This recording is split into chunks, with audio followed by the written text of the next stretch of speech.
આવેદનપત્ર આપવામાં આવે છે, શાના માટે આપવામાં આવે છે અને શું આની સમગ્ર વિગત છે? ગુજરાત આરટીઆઈ એક્ટિવિસ્ટ કમિટી દ્વારા આજે અમદાવાદ મ્યુનિસિપલ કોર્પોરેશન ઉત્તર ઝોન કચેરી ખાતે એક આવેદનપત્ર આપવાનું આયોજન કરેલ હતું. ઉત્તર ઝોનની અંદર ગેરકાયદેસર બાંધકામો દિન પ્રતિદિન વધી રહ્યા છે, જેમાં ઉત્તર ઝોનના એસ્ટેટ ખાતાના અધિકારીઓ ગેરકાયદેસર બાંધકામમાં માત્ર નોટિસો આપીને સંતોષ માનતા હોય છે. ગેરકાયદેસર બાંધકામોને સીલની પ્રક્રિયા માત્ર કાગળ ઉપર બતાવે છે. સીલ થયેલા બાંધકામોના વપરાશ અનેક બાંધકામોના ચાલુ થઈ ગયેલા છે. તે બાબતે આવેદનપત્ર આજે ગુજરાત આરટીઆઈ એક્ટિવિસ્ટ ટીમ દ્વારા આપવામાં આવ્યું છે અને તેમાં માંગણી કરવામાં આવી છે કે ભ્રષ્ટ અધિકારી આસિસ્ટન્ટ ટીડીઓ અતુલ ગોસાઈના વિરુદ્ધમાં વિજિલન્સ તપાસ કરવાની માંગણી કરવામાં આવી છે.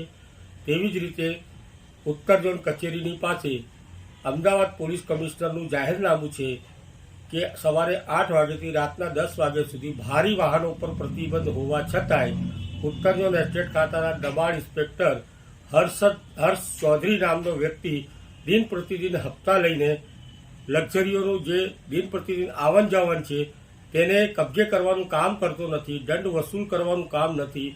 તેવી માંગણી આજે ઉત્તર ઝોનના ડીવાયએમસી વિશાલભાઈ ખનામા સાહેબ જોડે આવેદનપત્ર આપીને રજૂઆત કરવામાં આવી છે કે ભ્રષ્ટ દબાણ ખાતાના ઇન્સ્પેક્ટર હર્ષ ચૌધરીને તાત્કાલિક ફરજ ઉપરથી સસ્પેન્ડ કરવાની માંગણી કરવામાં આવી છે. અને ખનામા સાહેબને એ પણ જણાવ્યું છે કે આપના તાબા હેઠળ ઉત્તર ઝોન એસ્ટેટ ખાતા સિવાય ટેક્સ ખાતામાં, ઇજનેરી ખાતામાં તેમજ અન્ય વિભાગોમાં એજન્ટની પ્રથા દિન પ્રતિદિન વધી રહી છે. આપના તાબાના ટેક્સ ઇન્સ્પેક્ટરો પોતાના એજન્ટો રાખીને ટેક્સમાં કામ કરી રહ્યા છે. તેવી અનેક બાબતો તેઓના ધ્યાન ઉપર લાવવામાં આવી છે અને વોર્ડ ઇન્સ્પેક્ટર જે ટેક્સના છે તેઓ એજન્ટ સિવાય કોઈપણ સામાન્ય નાગરિક, મધ્યમ વર્ગ નાગરિક કે ગરીબ નાગરિકોના કામ કરતા નથી. તેવી અનેક ફરિયાદો ગુજરાત આરટીઆઈ એક્ટિવિસ્ટ કમિટીને મળેલ હતી.